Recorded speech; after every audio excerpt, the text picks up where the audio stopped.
You know what emergency money is? Emergency money is whenever it's past 9 o'clock at night and somebody calls and says, my hot water tank's leaking. So we're gonna go see what's going on with it. It's leaking real bad and he needs it replaced. I guess we'll be scheduling that for tomorrow. Yeah, boy, old dude come home to water in the floor. He said it's the first time he's seen it leaking. It's everywhere. Said it looked to him like it's leaking from the top. So as you might imagine, whenever I opened up that closet door and seen this damn thing, I was like, you reckon? Shit, this thing leaking inside, outside, upside down, left, right, sideways, you name it. This damn thing leaking all over hell and back. And it's been leaking for a damn while now because it's got rust built up all around where the heating element access doors are. Not to mention the swimming pool that's on top of the tank and the fact that the damn wires was submerged in water. So I pulled them loose, pulled the wire nuts and everything off of it and just kind of set them to the side, went and tripped his breaker, made damn sure it ain't got no power on it because we don't want nothing getting sparky tonight. It's far too late to run and get a hot water tank and a Pro Press and all that, so I was like, you know what, I'll be back tomorrow, we'll get you took care of. But I can already tell you because of where this thing's located at, when we install a new one, I might have to pull the closet doors and everything off there. They're not going back on. Whenever this thing was originally installed back in 2003, whenever the building was built back in the 1970s, they did not anticipate that the government would require more insulation on the inside of hot water tanks. So these boilers have gotten fatter and taller. There ain't no way in hell we're going to be putting a tall boy in there for no single room deal. Matter of fact, I don't think we can fit a low boy in there. We're going to have to get us a standard 30-gallon water tank and see what we can do with it. Hey, I'm not going to complain. Sometimes emergency money's better than regular money, you know what I'm saying? Do what you got to do when you got to do it. Well, it is bright and early this morning and we got us a brand new A.O. Smith 30-gallon hot water tank, the last one that Lowe's had, lucky us. And we got us an expansion tank or a safety tank where we make sure that everything is pressurized. Got to check the pressure inside the place and then make sure the pressure's right on the tank. We're going to go ahead and tighten down our female fitting on the expansion tank. That way it's nice and tight before we go downstairs. We are using some crescent wrenches to do it. Unbox your 30-gallon hot water tank, strap it to this dolly and get it dragged downstairs. Now, unfortunately, this old one is so old that it's not going to drain, so we're going to have to go in here and cut the copper pipes on this. That way we can drag it out, strap it to the dolly, and get this thing outside. In my personal opinion, the best tubing cutter on the market, bar none, is Ridgid. You're just not going to beat them. I don't care what anybody says. I got some 3/4 inch Pro Press caps to put on here. I'm not going to press them down. I'm just going to make sure the water's not coming out of it while we drag this boiler out of here. We flip it over on its side out back and let it drain while we're in here getting a new one installed. The supply lines that was running to this boiler's in the prime location for us to be able to reuse these same copper lines. I didn't bring my leak lock with me, but we do got the blue monster, so we're going to wrap it around the threads on this and go ahead and start getting our fittings in place. Then we'll take some crescent wrenches and tighten them down tight. I like using that TPR valve and hold to it with my left hand while I'm applying force with my right hand or vice versa. That way I can tighten these things down as far as they'll let me tighten them. Come in behind too many people, it's done a piss poor job of tightening up fittings. Whether you're soldering the pipes, shark biting the pipes, or Pro Pressing the pipes, if you ain't got them tight inside the threads, it ain't going to help nobody. Now I'm going to estimate exactly where I'm going to put my expansion tank at, put the T, put the elbows and all that good stuff. So we're going to cut these pipes up and go ahead and dry fit them. Once I get them cleaned up, locked into place, I'm marking them with a marker. That way I know whenever I get ready to press it, I know everything is lined up exactly where I want to have it at. I'm going to come back here and cut the other copper line to the back. Matter of fact, I'm going to take one of these old copper lines that we pulled off the original one and I'm going to use it right here to connect it to the supply line. Then we're going to use the pipe that we just cut off of that and attach it to our expansion tank. Once again, I'm dry fitting everything, taking a Sharpie, marking it in place. That way I know it's exactly where it's supposed to be whenever I press it down. Getting the final pieces put together, put the expansion tank in place. Now I'm going to go ahead and dry fit everything for the TPR line. Now in this situation, I like using a bunch of old copper pipe. If I've got fittings and stuff like that I could reutilize to keep from cutting up brand new pipe, that's exactly what I'm going to do. Plus it helps out in certain situations when you've got to meet that specific angle or incline that you're trying to deal with. Then we pull out the Ridgid Pro Press and we start pressing everything together nice and tight.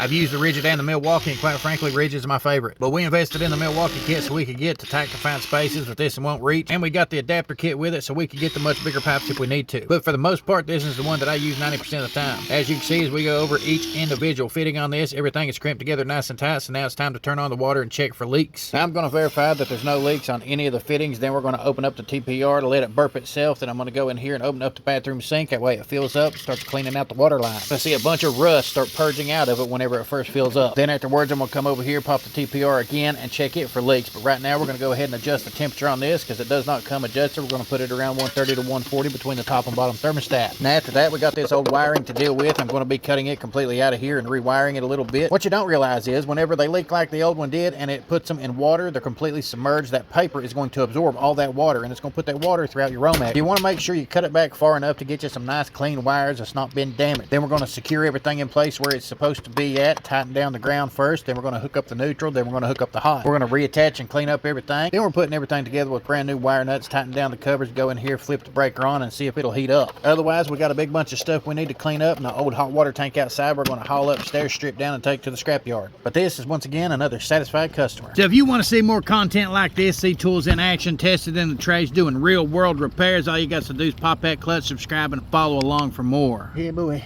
I think it's a little bit clogged up. Yeah.